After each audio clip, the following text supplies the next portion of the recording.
Alhamdulillahi rabbil alamin wassalatu wassalamu ala rasulillah sallallahu alayhi wasallam habibina al-Mustafa sayyidul khalaiq wal bashar.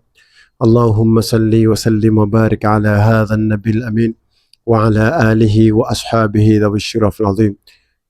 Watukufu wa Islam, baada kumshukuru Allah jalla jalaluhu na kuzitaka rehema na amani zimwendee bwana mtume Muhammad sallallahu alayhi wasallam, ikiwa bado tuendelea na silsila ya darasa zetu, tunamwomba Allah subhanahu wa ta'ala ajalie darasa hizi ziwe ni zenye kuleta manufaa katika umma huu wa Kiislamu.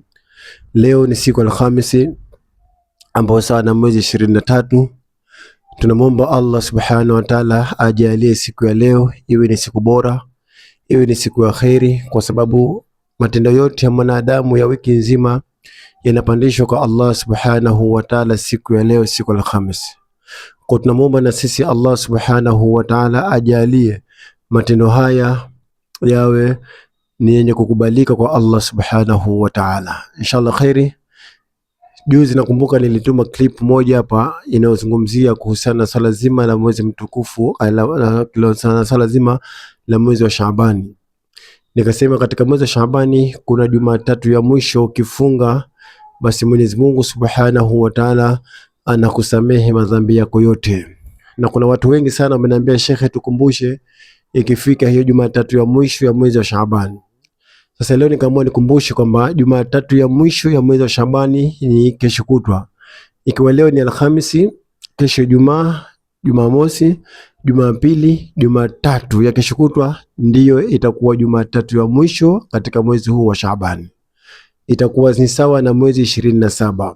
Kwa hiyo watu wote ambao hawajui kwamba Jumatatu ya mwisho wa mwezi wa Shaabani ni ipi, maana yake ni ya kesho kutwa. Ikiwa leo Alhamisi mwezi 23, kesho Ijumaa mwezi 24, Jumamosi mwezi 25, Jumapili mwezi 26, lakini Jumatatu ni mwezi 27. Kwa mwezi 27 ikifika siku ya Jumatatu, insha Allah ukifunga kwa mujibu wa hadithi ya bwana mtume Muhammad sallallahu alaihi wasallam aliposema, man sama akhir yawmil ithnain min Shaaban ghufira lahu ma taqaddama min dhanbi. Mtume Muhammad anasema mtu yoyote atakayefunga Jumatatu ya mwisho katika mwezi huu wa Shaabani, basi Mwenyezi Mungu subhanahu wa ta'ala atamsamehe madhambi yake yote yaliyopita. Yote madhambi yako yote yaliyopita, Allah subhanahu wa ta'ala atakusamehe madhambi yako.